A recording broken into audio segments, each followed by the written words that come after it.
Major fires are burning around the state amid hot and very dry conditions. More than 300 people trapped in the Sierra National Forest outside Fresno have been rescued in recent days. Oak Creek fire by the California National Guard helicopters. NPR's Eric Westervelt has more. California's already set a record with more than 2.3 million acres burned, and the toughest part of wildfire season is only just starting. The Forest Service's Steve Lohr says firefighting resources are stretched thin, and dangerously erratic blazes are popping up almost daily. We're seeing fire behavior that we've not seen.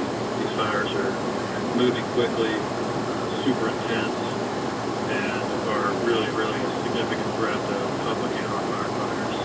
Because of that threat, the Forest Service has temporarily closed 8 national forests in the southern part of the state and has shuttered all campground and day-use areas of national forests across California. Eric Westervelt, NPR News. U.S. futures contracts are trading higher at this hour. The Dow futures contract up about 0.7%.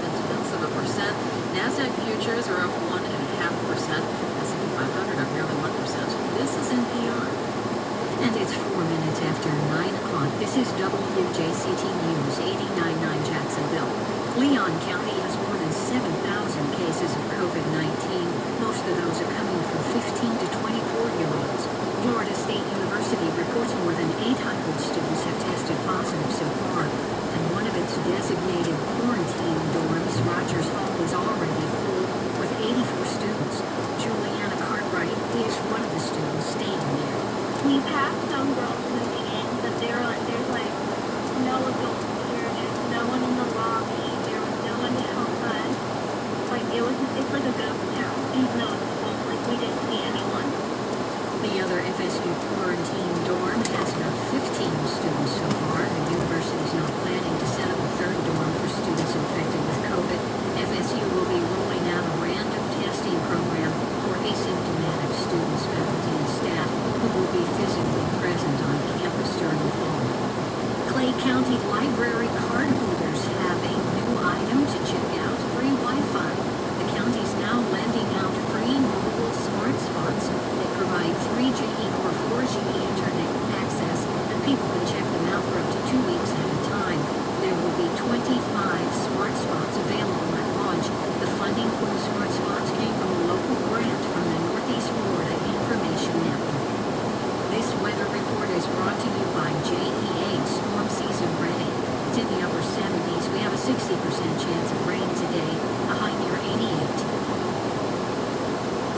Support for NPR comes from NPR stations. Other contributors include Carbonite, providing secure and encrypted backup of personal devices to protect digital memories from unforeseen circumstances. Learn more at Carbonite.com. Carbonite, an open text company.